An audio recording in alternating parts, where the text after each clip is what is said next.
আসসালামু আলাইকুম বন্ধুগণ।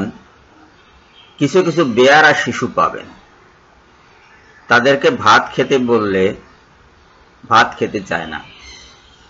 চকলেট, বিস্কুট, চিপস, মিষ্টি এ জাতীয় খাবার পেলে তারা খায়, ভাত খেতে চায় না। ভাতের সাথে দুধ দিলে আরো বিরক্ত হয়। তো খেতে বসে নানা রকম বাহানা করে। ভাত খেতে পারি যদি বিড়ালটি এনে দাও। এখন বিড়ালটিকে আর খুঁজে পাওয়া যাচ্ছে না। সারা বাগান ঘুরে বেড়ালেও আপনি আর বিড়ালটিকে খুঁজে পাবেন না। বিড়াল হয়তো কোথাও গিয়ে ঘুমিয়ে পড়েছে, হয়তো ঘরের গাদায় অথবা পাশের বাড়ির মাচায়, কোথাও না কোথাও সে ঘুমিয়ে আছে, অথবা ইঁদুর ধরতে ব্যস্ত। সে বিড়াল এনে দিলে সে খাবে, অন্যথায় খাবে না। আমাদের এই হাদিস বর্জনকারীরা এবং তাদের শিষ্য সামন্ত যারা আছে, শয়তান যাদের কাঁধে ভর করেছে, তাদের একটি বাহানা হলো এই নবীর হাদিস আছে আপনারা বলছেন, তো আগের নবীদের হাদিস কই? আগের নবীদের হাদিস নিয়ে আসুন, তাহলে আমরা এই নবীদের হাদিস মানব। এখন আগের নবীদের হাদিস তো নাই। কেন নাই? নাই এই কারণে যে আগের নবীদের ধর্মও নাই। আগের নবীদের ধর্মে কেউ কি আছে? এই নবীর ধর্মে দীক্ষিত মুসলিম ছাড়া পৃথিবীতে অন্য নবীদের কোন অনুসারী আছে? নাই। আপনারা বলবেন যে মুসা আলাইহিস সালামের অনুসারী আছে ইহুদিরা। ইহুদিরা মুসা আলাইহিস সালামের অনুসারী নয়। এটা আল কোরআনেও বারবার বলেছে যে তারা কোরআনকে পশ্চাতে নিক্ষেপ, তারা তাদের কিতাবকে পশ্চাতে নিক্ষেপ করেছে। কোরআন নাজিল হওয়ার পরে তাদের কাছে যেটুকু ছিল সেটুকু তারা পশ্চাতে নিক্ষেপ করেছে এবং তারা নিজেদের মন মতো কিতাব রচনা করে নিয়েছে। এখন মুসা আলাইহিস সালামের হাদিস কোথায় পাবো? মুসা আলাইহিস সালামের মিসনাদ এবং তালমুদ নামে দুইটা হাদিস গ্রন্থ আছে, বিকৃত অবস্থায়, সঠিক অবস্থায় নাই। তাওরাতও আছে, বিকৃত অবস্থায়, সঠিক অবস্থায় নাই। কাজে এখন কেউ যদি সেই তাওরাত এনে দিতে বলে, কিংবা মিসনাদ এনে দিতে বলে, তালমুদ এনে দিতে বলে, আমরা দিতে পারবো না। বিকৃত অবস্থায় আছে সেটা জানালাম। বাইবেলের ভিতরে শখানেক নবীর হাদিস আছে। পুরা বাইবেলটাই হাদিস গ্রন্থ। অমুকের কথা, অমুক নবীর কথা, অমুক নবীর কথা, অমুক নবীর কাহিনী, অমুক নবীর কিসসা, অমুক নবীর বিচার, এই জাতীয় বর্ণনা। পুরা বাইবেলটাই হাদিস গ্রন্থ, কিন্তু বিকৃত, সঠিক অবস্থায় নাই। আরেকটু পিছনে যদি যাই আমরা, ধরুন হযরত আদম আলাইহিস সালামের হাদিস বা আদম আলাইহিস সালামের কিতাব কোথায় আছে?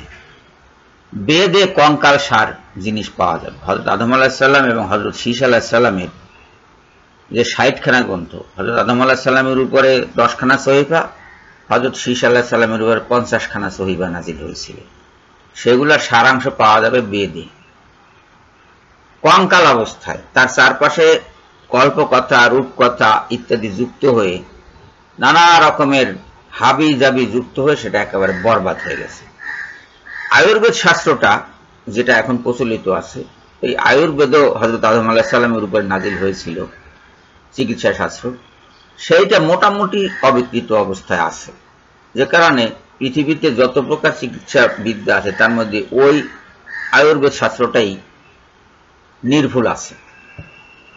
ওর মধ্যে যোগ বিয়োগ হয় না তা আমি বলছি না, যোগ বিয়োগ হয়েছে বহুত, কিন্তু তারপরেও অনেকটাই নির্ভুল এই বিদ্যাটা। এরপরে ধরেন হযরত নূহ আলাইহিস সালাম। হযরত নূহ আলাইহিস সালামকে আমরা মুসলমানরা এবং খ্রিস্টানরা বা ইহুদিরা, ইউরোপীয়রা, এশীয়রা হিন্দুদের মনুর সাথে তুলনা করে। হিন্দুরা বলে মনু, আমরা নূহ আলাইহিস সালামকে নূহ আলাইহিস সালাম হিসেবে পাই। হিন্দু শাস্ত্রে যা কিছু ঢুকেছে, যে সমস্ত নবীর নাম ঢুকেছে, সব নবীর নাম পাল্টে ফেলেছে তারা। তাকে নাম রেখে, তার নাম রেখেছে মনু। নূহ আলাইহিস সালামের সময় বন্যা হয়েছে, মনুর সময় বন্যা হয়েছে। নূহ আলাইহিস সালামকে দিয়া বন্যা পরবর্তী বংশ বিস্তার হয়েছে, মনুকে দিয়েও তাদের বংশ বিস্তার হয়েছে। নূহ আলাইহিস সালামের বংশধর পৃথিবীতে টিকে আছে, মনুর বংশধরও টিকে আছে পৃথিবীতে।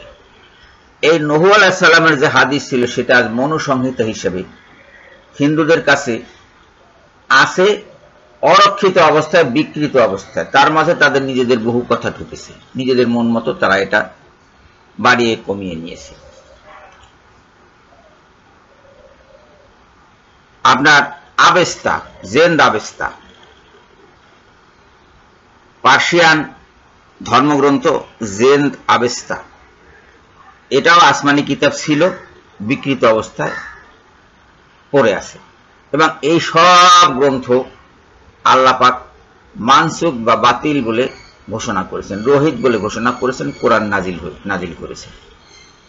এখন কেউ বলবে যে আপনি যেগুলোকে রহিত করেছে তার প্রমাণ দিন, প্রমাণ কোরআন, পুরা কোরআনটাই এই রহিত হওয়ার দলিল। অন্যগুলা পিছনের সবকিছু বাতিল হয়েছে বলেই কোরআন নাজিল হয়েছে এবং রসুল নাজিল হয়েছে। রসুলকে যে পাঠিয়েছেন, রসুলের মুখ নিঃসৃত বাণী হলো রসুলের হাদিস, আর কোরআন হলো আল্লাহর বাণী। কেউ কেউ বলে কোরআনে হাদিস। কোরআনে হাদিস শব্দটি 2-3 জায়গায় আছে, বা আরো বেশি জায়গায় থাকতে পারে। আমি সম্ভবত 3 জায়গায় দেখেছি। হাসান আল হাদিস, হাদিস মানে বাণী। হাদিস হিসাবে কোরআনকে যে বর্ণনা করা হচ্ছে, বলা হচ্ছে এটা হাদিস, হাসান আল হাদিস নাজিল হয়েছে। হাসান আল হাদিস আল্লাহর বাণী, সেটা তো হাসান আল হাদিসই হবে। হাসান আল হাদিস মানে সর্বোত্তম বাণী। এখন কোরআন আল্লাহর বাণী, রসুলের বাণীও তো থাকবে, মাও শতঙ্গের বাণী থাকতে পারবে, অসুবিধা নাই।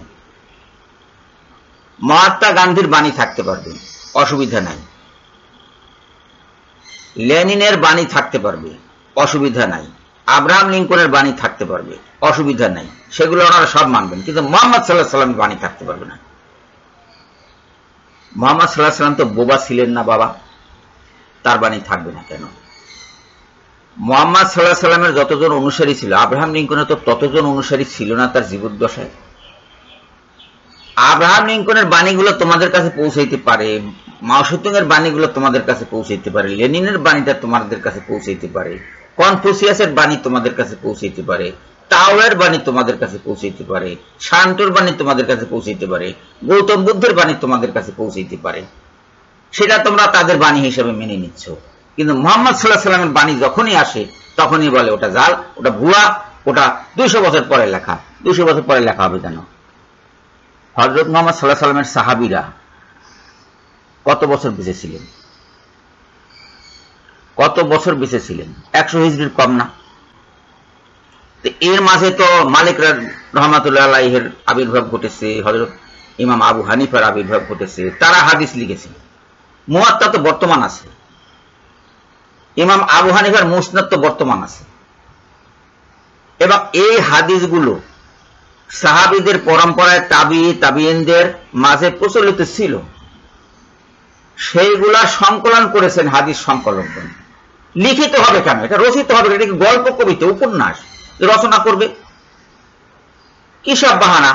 এই যে সবচেয়ে বড় পণ্ডিত ইসলামের ব্যাপারে এইচএসসি লেভেলের জ্ঞানও নাই, এই সদর দূষণ। এই বলতেছে মুক্তিযুদ্ধের হাদিস কই?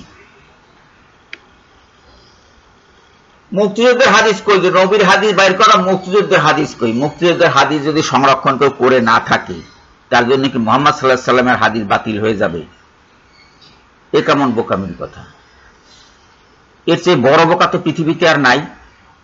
এক্ষুনি একদল লোক আমার এই চ্যানেলে ঢুকে আমার এই ভিডিওতে কমেন্ট করবে, আমাকে অকাট মূর্খ বলবে, পাগল বলবে, নতুন পাগল বলবে, পুরান পাগল বলবে, নানা রকমের কথা তারা বলবে। মানে আগা মাথা কিছুই বুঝলো না, গালাগালি করে বেরিয়ে গেল।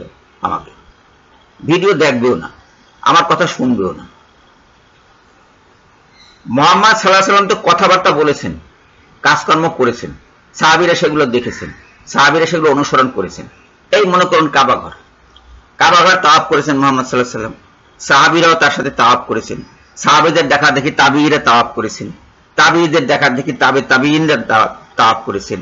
আমরাও তাওয়াফ করি, একই তাওয়াফ সেই শুরু থেকে চলে আসে, প্রতিদিন প্রতি মুহূর্তে হচ্ছে, একটা মুহূর্ত বাদ যাচ্ছে না কাবা ঘর তাওয়াফের ব্যাপারে। এটা আপনারা সবাই জানেন। সেই শুরু হয়েছে মুহাম্মদ সাল্লাল্লাহু আলাইহি সাল্লামের সময় থেকে। কাবা ঘর তাওয়াফ আগেও হয়েছে, কিন্তু আমরা যে কথা বলছি, আমরা তো বলছি হাদিসের ইতিহাসের কথা, কাজে মুহাম্মদ সাল্লাল্লাহু আলাইহি সাল্লাম থেকেই আমরা ধরবো। মুহাম্মদ সাল্লাল্লাহু আলাইহি সাল্লামের সময় থেকে তাওয়াফ শুরু হয়েছে, এক মুহূর্তের জন্য এই তাওয়াফটা বন্ধ হয়নি। এখন এই তাওয়াফের উপরে যদি কেউ হাদিস বর্ণনা করে, সেটা 200 বছর পরে লিখিত হবে কেন? এটা কি ধরনের কথা হলো? পাগলও তো এত এত খারাপ হইতে পারে না, এত বোকা হইতে পারে না। এখন বলুন যে 200 বছরটা আসছে থেকে, 200 বছরটা আসছে খ্রিস্টানদের বর্ণনা থেকে। টিপি হিউয়েজ নামে একটি দুষ্টু লোক ইংরেজ আমলে, ইংরেজ সরকার কর্তৃক নিয়োজিত হয়েছে এই ভারতে হাদিস কোরআন বিকৃত করার জন্য এবং এর ইতিহাস, বিকৃত ইতিহাস রচনা করার জন্য। সে লিখেছে dictionary of Islam, life of Mohammad, এই নামে 2টা বই লিখেছে। সেই 2টা বইয়ের অনুসরণে পরবর্তীকালে Patricia Crone, Dan Gibson, Mel, Al-Fadi, Jay Smith, David Wood, Christian Prince, ব্রু ব্রেকার, এরকম প্রায় শতাধিক খ্রিস্টান এর বিরুদ্ধে লেগেছে এবং ওই কথাটা বলছে যে এটা আব্বাসীয় খলিফাদের আমলে লিখিত হয়েছে। আব্বাসীয় খলিফাদের সাথে তো এই বুখারী, মুসলিম এদের কোনো সম্পর্ক ছিল না। ওনারা সরকারি কর্মচারীও ছিলেন না, সরকারের সাথে ওনাদের কোনো সম্পর্কও ছিল না, খলিফাদের সাথে ওনাদের কোনো সম্পর্ক ছিল না। সাহাবীরা মদিনা, কুফা এবং দামেস্কে মাদ্রাসা গড়ে তুলেছিলেন কোরআন এবং হাদিস শিক্ষা দেওয়ার জন্য, এবং তারা হাদিস এবং কোরআন শিক্ষা দিয়েছে মানুষকে। তারা শিখেছেন, ওইখানে যুগ পরম্পরায় এই শিক্ষা চলে এসেছে। কখনো লিখিত অবস্থায়, কখনো মৌখিক অবস্থায় হাদিস বর্ণিত হয়েছে। সেসব মাদ্রাসায় হাদিসের লিখিত সংকলন ছিল, সেগুলো দেখে দেখে এবং লোকমুখে শুনে শুনে যে হাদিস এক একজন এক একটা বর্ণনা করেছে, যেটা বিশ্বাসযোগ্য হয়েছে, কোরআনের সাথে মেলে, সেইটা তারা হাদিস গ্রন্থে সংকলন করেছে। এটা লিখিত হবে কেন, রচিত হবে কেন? কোরআনের সাথে বৈপরীত্যমূলক কোনো হাদিস তো এইসব হাদিস গ্রন্থে নাই। এখন বলে কোরআনে নাই, ওটা কোরআনে না থাকলেই কি বৈপরীত্য হবে? কোরআনে তো কচু গাছের নামও নাই। কোরআনে আপনার ওই যে আপনি পটল খাচ্ছেন, পটলের নাম কোরআনে নাই, আমের নাম কোরআনে নাই।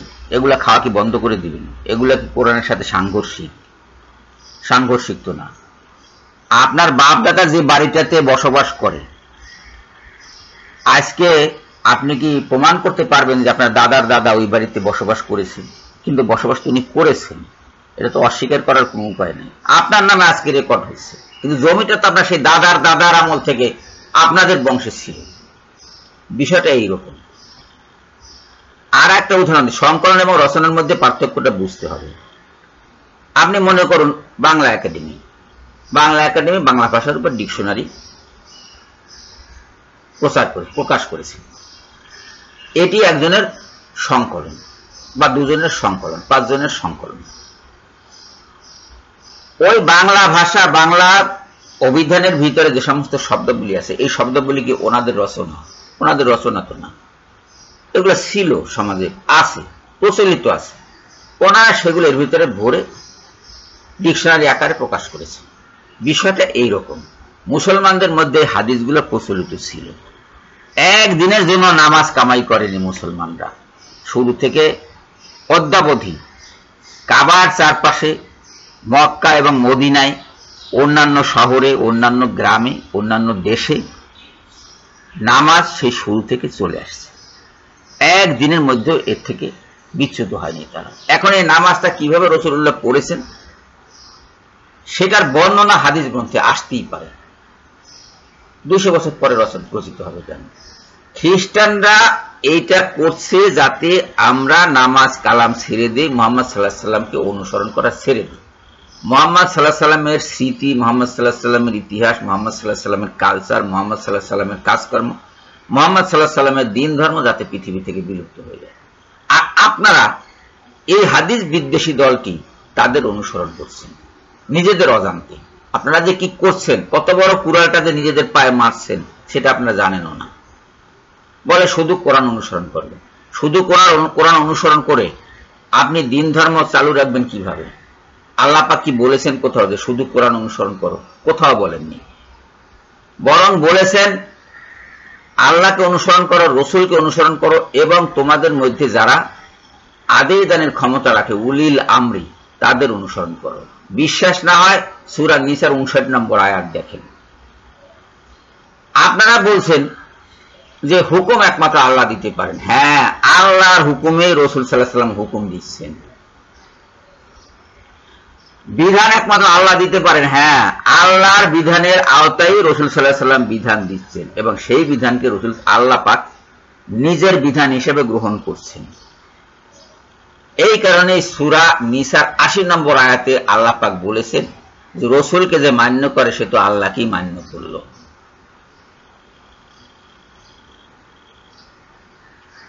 এই জিনিসগুলা আপনাদের বুঝতে হবে। যদি না বোঝেন তাহলে ফালতু পেঁচালে কোনো লাভ নাই।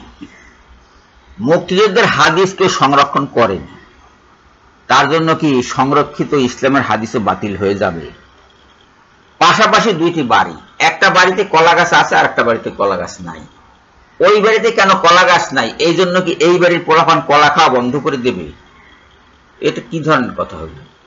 এটা পাগলও তো এই কথা বলেন, অথচ আমাকে পাগল বলে গালি দেওয়া হচ্ছে। এ কি হচ্ছে? এটা কি হচ্ছে? এটা কি? আমি কি মানুষের সাথে কথা বলছি নাকি ভূতের সাথে কথা বলছি? আমি তো বুঝতে পারছি না। সবাইকে ধন্যবাদ জানিয়ে এখনকার মতো বিদায় হচ্ছি। আল্লাহ হাফেজ।